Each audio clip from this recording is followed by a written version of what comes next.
This is The Bottom Line. The Bottom Line on 938 Live. Frasers Hospitality Trust is seeking to raise some $368 million at the close of its IPO tomorrow. Should investors be wary of real estate investment trusts or REITs, given that U.S. benchmark interest rates are expected to go up in the middle of next year? Travis Teo finds out more.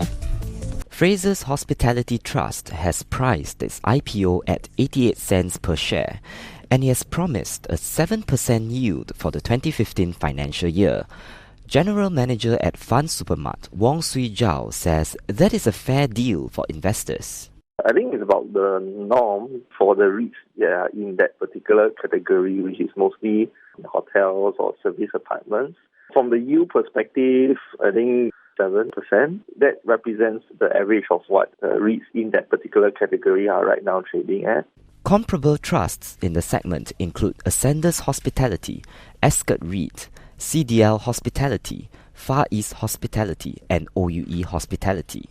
And Frasers Hospitality Trust's IPO looks likely to latch on to the momentum in REITs this year. The Thomson Reuters Commercial and Residential REITs Index rose 8.3% in the first half of this year, higher than the 2.6% gain in the Straits Times Index. Ryan Huang, market strategist at IG, expects Frasers Hospitality Trust to debut strongly. Yeah, I think we're going to see a lot of momentum on Frasers Hospitality Trust. We've already seen quite a lot of interest on the institutional tranche. It's been oversubscribed by 21 times, so we're all expecting a similar level of interest from the retail tranche as well. He goes on to explain where the downsides and upsides are. In the short term, we are seeing a guaranteed income support from Intercontinental Hotel, but this is going to last till late 2015. So without this support, the 7% yield will drop to about 6.5%. So that's something that investors will have to take note of. But the good news will be that Frasers' parent company has acquired Australand, so that could see some synergies or more properties being added to its portfolio.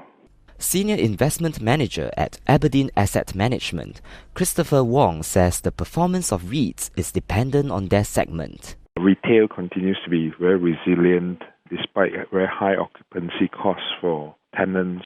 But the biggest challenge continues to be on the industrial side, where you are seeing structural challenges from lower demand of space. At the end of the day, the main reason why REITs have actually done well has been largely driven by two things. One is the expectations that interest rates hike being done aggressively may not be as dramatic as first expected it to be. Number two, the economic situation continues to be quite stable, although slower growth across the region, but it's still pretty healthy overall.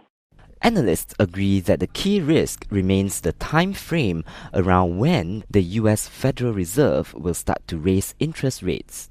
Currently, REITs are in favour because they offer a stable dividend yield, but that's likely to change when interest rates rise. Derek Tant, analyst at DBS Vickers, explains the repercussions.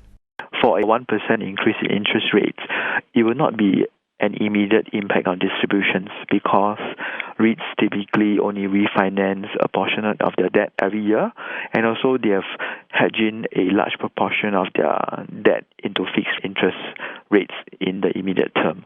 So to see a full impact of a 1% rise, it will probably be more delayed, probably even 3 years and above, before we will start to see it having an impact on distributions. Broadly, analysts are recommending REITs that have the financial muscle to acquire more assets, or those looking to revise the rentals on their portfolio properties upwards.